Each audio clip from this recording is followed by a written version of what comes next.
Hello दोस्तों, welcome to my YouTube channel Pariksha circle. जैसा कि मैंने अभी तक आपको सिंधु घाटी सभ्यता पढ़ाया था। सिंधु घाटी सभ्यता में हड़प्पा सभ्यता और मोहनजोदड़ो दोनों स्थल पढ़ा दिया है। हड़प्पा सभ्यता रावी नदी के तट पे मोंटगोमरी ज़िले में है और ये मोहनजोदड़ो सिंध नदी के तट पे है। और आज हम आपको पढ़ाएंगे लोथल। ठीक है, लोथल जो साबरमती एवं भोगवा नदी के संगम पे है। साबरमती और भोगवा नदी के संगम पे गुजरात में अहमदाबाद ज़िले में है। गुजरात के अहमदाबाद ज़िले में है। जैसा कि अहमदाबाद ज़िले में आप याद करते हुए चलिए, गुजरात के अहमदाबाद ज़िले में भोगवा एवं साबरमती के संगम पे खंभात की खाड़ी में, भोगवा एवं साबरमती के संगम पे खंभात की खाड़ी में इसकी खोज 1957 में एस आर राव ने की थी। एस आर राव ने 1957 में इसकी खोज की थी। एस आर राव ने लोथल को लघु हड़प्पा और लघु मोहनजोदड़ो कहते हैं। ये हड़प्पा और मोहनजोदड़ो दोनों की विशेषताएं इसके अंदर पाई जाती है, इसलिए इसे लघु हड़प्पा और लघु मोहनजोदड़ो कहा जाता है। इसके प्रमुख बंदरगाह, सबसे प्रसिद्ध यहाँ का बंदरगाह है लोथल। लोथल के सबसे प्रसिद्ध बंदरगाह लोथल है। इसे डॉकयार्ड या गोदीवाड़ा कहते हैं। डॉकयार्ड या गोदीवाड़ा, डॉकयार्ड या गोदीवाड़ा कहते हैं। ये भोगवा नदी के तट पे है। भोगवा नदी के तट पे, जैसे हम ये बता देते हैं, इंडिया का मैप है ये, थोड़ा ऐसे जाएगा तो यहाँ पे गुजरात है अपना। यहाँ पे गुजरात है, आपको दिख रहा होगा, यहाँ पे गुजरात है। यहीं पे खंभात की खाड़ी है, यही खंभात की खाड़ी है। और यहीं पे भोगवा नदी के तट पे और साबरमती के संगम पे यहाँ पे डॉकयार्ड है। डॉकयार्ड गोदीवाड़ा यहीं पे बनाया जाता है। यहाँ से मिस्र में, फिर यहाँ से बहरीन में, या जिसको दिलमून कहा जाता है, सिंधु घाटी सभ्यता के समय उसे दिलमून कहा जाता था। बहरीन, दिलमून, मिस्र और सऊदी अरब मेसोपोटामिया से इसका व्यापार होता था। ठीक है, इसका व्यापार कहाँ कहाँ होता था? मिस्र में होता था, फिर दिलमून में होता था जिसे अभी बहरीन कहते हैं, और मेसोपोटामिया में होता था इसका व्यापार। ठीक है, और ये भोगवा नदी के तट पे था। सबसे बड़ा सिंधु घाटी सभ्यता का कोई प्रसिद्धि मान सकते हैं, हड़प्पा सभ्यता का कोई प्रसिद्धि मान सकते हैं, तो सबसे बड़ा इंजीनियर, मतलब कितना ज़्यादा काम किए होंगे, कितनी अच्छी इन लोग की उपलब्धि है, इन लोग का कितना ज़्यादा इन लोग का यहाँ पे उपलब्धि मान सकते हैं कि यहाँ गोदीवाड़ा है जो भोगवा नदी के तट पे है। यहाँ उसके बाद आता है हड़प्पा सभ्यता का अन्नागार। गोदीवाड़ा के बाद, लोथल का गोदीवाड़ा के बाद हड़प्पा सभ्यता का अन्नागार आता है। फिर थर्ड नंबर पे आता है मोहनजोदड़ो का अन्नागार। फिर फोर्थ नंबर पे आता है मोहनजोदड़ो का स्नानागार। आप अगर क्रम से लगाने के लिए आएगा 1 2 3 4 करके, तो सबसे पहले आप गोदीवाड़ा, लोथल का गोदीवाड़ा लगाएंगे, सेकेंड पे हड़प्पा सभ्यता का अन्नागार लगाएंगे, फिर थर्ड पे मोहनजोदड़ो का अन्नागार लगाएंगे, फिर फोर्थ पे लगाएंगे मोहनजोदड़ो का स्नानागार। ओके, क्लियर है? अब उसके बाद यहाँ से शल्य चिकित्सा के प्राचीनतम साक्ष्य मिले हैं। शल्य चिकित्सा के यहाँ एक बालक की खोपड़ी छिद्रयुक्त मिली है। बालक की खोपड़ी छिद्रयुक्त है, जिससे ये पता चलता है कि लोथल में या सिंधु घाटी सभ्यता में या हड़प्पा सभ्यता में वहाँ पे शल्य चिकित्सा के प्राचीनतम साक्ष्य प्राप्त होते हैं। वहाँ शल्य चिकित्सा की लोग की जानकारी थी। फारस की मुहर प्राप्त होती है। यहाँ भी कोई, जैसे आप कोई सामान किसी को भेजते हैं तो अपना कुछ प्रतीक चिन्ह लगा के या कोई साइन लगा के भेजते होंगे कि यहाँ, मतलब वो सामने वाला आदमी पहचान ले कि यहाँ से ये माल आया हुआ है, यहाँ से सामान आया हुआ। तो लोग भी मुहर लगा के भेजते थे। मिस्र में, मेसोपोटामिया में, दिलमून में, यहाँ बहरीन में, यहाँ पे ये लोग मुहर लगा के भेजते थे। तो इससे पता चलता था कि ये सिंधु घाटी सभ्यता का सामान है।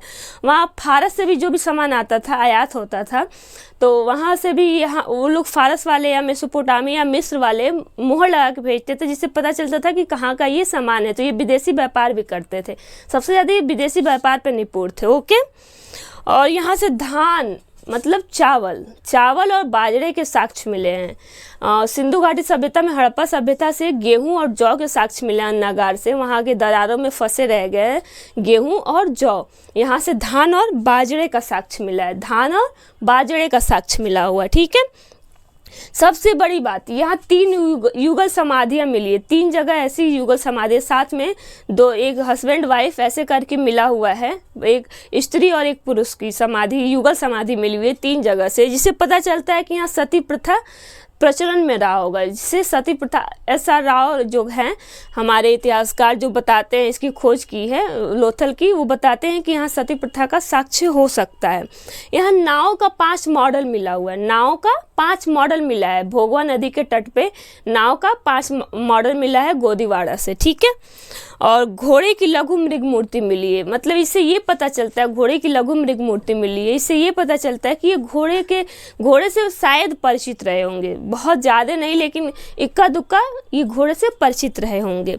यहाँ कब्रों का कंकाल मिला है, एक कब्रों का कंकाल मिला है। कब्रों का ये साइज है कि ये सर जो होता था नॉर्थ में रहता था, उत्तर दिशा में रहता था, और पैर जो दक्षिण दिशा में रहता था, साउथ में रहता था, ठीक है। कब्रों का कंकाल नॉर्थ एंड साउथ से मिला हुआ है, नॉर्थ साउथ डायरेक्शन में मिला हुआ है। और एक है मालिक के साथ बकरी दफनाने के साक्ष्य। मालिक ये कर्मकांड पे विश्वास करते थे, लोथल के लोग कर्मकांड पे विश्वास करते थे। यहाँ से यज्ञ करने के चबूतरे भी मिले हैं। ये लोग कर्मकांड पे विश्वास, पुनर्जन्म पे विश्वास करते थे, तभी तो जो मालिक है उसके साथ बकरी दफनाने के साक्ष्य मिले हैं कि हो सकता है उसकी सबसे प्रिय वस्तु रही होगी तो उसके साथ दफना दिया गया होगा कि अगर पुनर्जन्म होगा तो उसे वो वस्तु मिल जाएगी, ठीक है।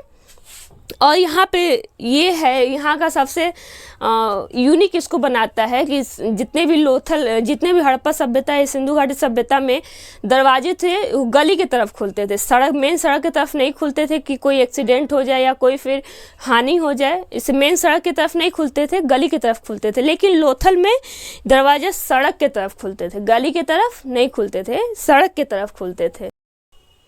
नेक्स्ट है दोस्तों कालीबंगा। कालीबंगा मतलब काले रंग की चूड़ी, जहाँ से काले रंग की चूड़ी हमें मिली है उसका पूरा स्थल का नाम कालीबंगा रखा गया है, ठीक है।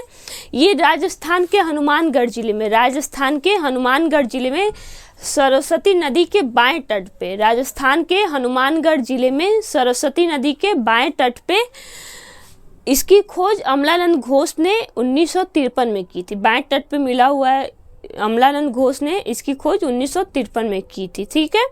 इसकी खुदाई का कार्य 1961-62 में BR राव, ऐसे जो भी खुदाई करता है उन्होंने खुदाई की है, ठीक है।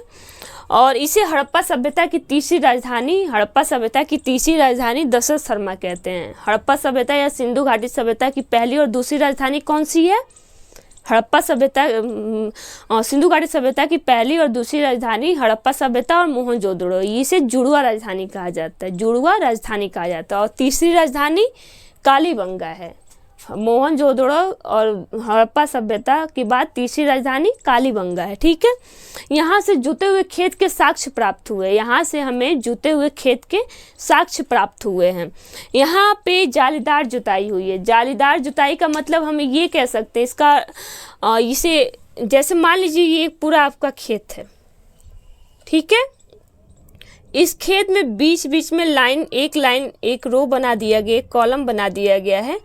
इस कॉलम में आपको इतने दूर तक जुताई हुई है और बाकी स्थान छोड़ दिया गया है, बाकी खेत का स्थान दिया गया है। इसमें जैसे मिर्च के पौधे लगाए जा सकते हैं, बैगन के पौधे लगाए जा सकते हैं, टमाटर के लगाए जा सकते हैं, गोभी के लगाए जा सकते हैं, या फिर मूली वगैरह के पौधे लगाए जा सकते हैं। बस उतना ही दूर खुदाई होती थी, उतना ही दूर इसको जोता या रोपा जाता था और बाकी जगह छोड़ दिया जाता था कि अगर बारिश की तेज तीव्रता रहेगी या फिर पानी का फ्लो ज़्यादा रहेगा तो खेत को नुकसान नहीं पहुंचाएगा, मिट्टी बह के कहीं दूसरी जगह नहीं जाएगी और फिर इसमें नमी बनी रहेगी, नमी और उर्वरता इसकी बनी रहेगी, ठीक है। तो ये हुआ जालीदार जुताई। यहाँ पे चना और सरसों एक साथ बोने के साक्ष्य प्राप्त हुए। जैसे आधुनिक काल में अभी हम लोग के यहाँ ये होता है, हम लोग देखे हैं कि चना, सरसों और मटर तीनों को एक साथ बो दिया जाता है। किसान क्या करते हैं, सरसों के साथ चना और मटर भी बो देते हैं। तो आज से लगभग 4-6 हज़ार वर्ष पहले इसका साक्ष्य मिलता है, चना और सरसों एक साथ बोने का साक्ष्य मिलता है। ठीक है, यहाँ से 7 आयताकार अग्निकुंड या हवन कुंड मिले, यहाँ से 7 आयताकार अग्निकुंड या हवन कुंड मिले। इससे ये पता चलता है कि ये लोग धार्मिक प्रवृत्ति के लोग थे, धार्मिक प्रवृत्ति, धार्मिक पूजा पाठ के में लीन लोग थे, धार्मिक प्रवृत्ति के लोग थे। ठीक है, यहाँ से बेलनाकार मुहरें प्राप्त हुई है, यहाँ से हमें बेलनाकार मुहरें प्राप्त हुई हैं। ये मेसोपोटामिया का बेलनाकार मुहरें थी। यहाँ ये पता चलता है कि सिंधु घाटी सभ्यता के लोग, कालीबंगा के लोग भी मोहनजोदड़ो और हड़प्पा के तरह ही मेसोपोटामिया, मिस्र और दिलमुन से व्यापार करते थे, आयात निर्यात करते थे। ठीक है, मेसोपोटामिया का मोहर कैसा था? बेलनाकार। मेसोपोटामिया का मोहर बेलनाकार था। ठीक है, यहाँ से जो यहाँ के जो घर हैं वो कच्ची ईंटों के बने हुए हैं, यहाँ के घर कच्ची ईंटों के बने हुए हैं, लेकिन ईंटें अलंकृत की गई है। यहाँ से एक किसी सामंत का ही होगा या फिर किसी राजा का, यहाँ से राजा की कोई भी अवस्था नहीं मिली हुई है। हो सकता है किसी जमींदार का ही घर हो, जिसे 6 बड़े बड़े कमरे मिले हुए हैं, बीच में आंगन मिला हुआ है। तो इनका जो घर है वो अलंकृत ईंटों, कच्ची ईंटों के, धूप में सुखाए हुए ईंटों के प्रतीत होते हैं। ठीक है, यहाँ से दीनहीन बस्तियाँ मिली, यहाँ से बहुत गरीब बस्तियाँ मिली, जैसे झोपड़ी के, मिट्टी के और फिर कच्ची ईंटों के झोपड़ी मिली हुई है। यहाँ जो सड़कें थी वो पक्की थी, और जगह हड़प्पा, मोहनजोदड़ो, लोथल, रंगपुर, ये सुतका, गेंडोर, यहाँ की सड़कें जो कच्ची थी, लेकिन यहाँ की सड़कें कालीबंगा की सड़कें पक्की थी, पक्की अवस्था में मिली हुई है, पक्की ईंटों के बने हुए मिले हुए हैं। और यहाँ जो नालियाँ थी लकड़ी और पत्थर के बनाए हुए थे, यहाँ की नालियाँ लकड़ी और पत्थर के बनाए हुए थे। ठीक है, अपवाद स्वरूप यहाँ पक्की सड़कें मिलती हैं, लकड़ी की नालियाँ मिलती हैं और मिट्टी के काले रंग की चूड़ियाँ मिलती हैं, मिट्टी के काले रंग की यहाँ पे चूड़ियाँ मिलती हैं। यहाँ दुर्ग और नगर, ये यहाँ पे अनोखा बात ये है, यहाँ पे दुर्ग और नगर दोनों अलग अलग रक्षा प्राचीर से घिरे हुए थे। दुर्ग और नगर दोनों अलग अलग रक्षा प्राचीर से घिरे हुए थे।